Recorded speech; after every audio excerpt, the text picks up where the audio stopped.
पाइल्सको लागि होमियोपेथिक औषधि खाएपछि सबै बिरामीहरू निको हुने समय एउटै हो भनेर जिज्ञासा राख्नुभएको छ। नमस्ते, म doctor Rajendra Manandhar, Padmashri homeopathic clinic Pokhara new रोडमा कार्यरत छु। होमियोपेथिक उपचारमा सबै बिरामीहरूको निको हुने समय एउटै हुँदैन।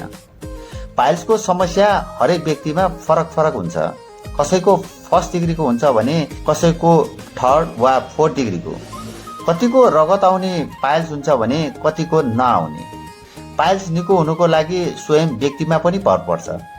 यदि कुनै व्यक्ति बुढो हुनुहुन्छ, रोगबाट पीडित छ, लामो समयदेखि स्टेरोइडहरू लिँदै हुनुहुन्छ, क्यान्सरको बिरामी हुनुहुन्छ भने कुनै केमो वा रेडिएसन थेरापीहरू गर्दै हुनुहुन्छ, सुगर र थाइरोइडको समस्या छ, ओभरअलमा हेर्नुपर्दा रोग प्रतिरोधात्मक क्षमता निकै नै कम छ भने सामान्य रोग निको हुन पनि समय लाग्न सक्छ। भने जो यङ छ, न्युट्रिसनल्ली राम्रो छ, हेल्दी छ भने कुनै औषधि खाएको छैन, स्वस्थ छ र रोग प्रतिरोधात्मक क्षमता राम्रो छ भने रोग चाँडै निको हुन्छ। यो व्यक्तिगत स्वास्थ्य स्थितिका आधारमा फरक हुन्छ।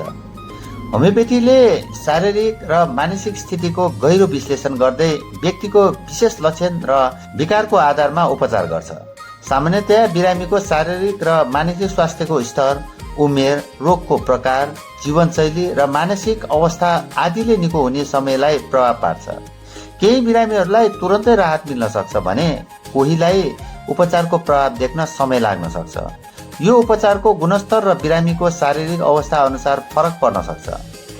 होमियोपेथिक औषधिको सेवनबाट केही दिनमै पाइल्स सुकाउने र अपरेसन गर्न नपर्ने अवस्था ल्याउन सक्छ। माथिको अवस्थाको कारणले होमियोपेथिक औषधिहरू खाँदा उपयुक्त हुँदा पनि सबैमा त्यो अवस्था नहुन सक्छ।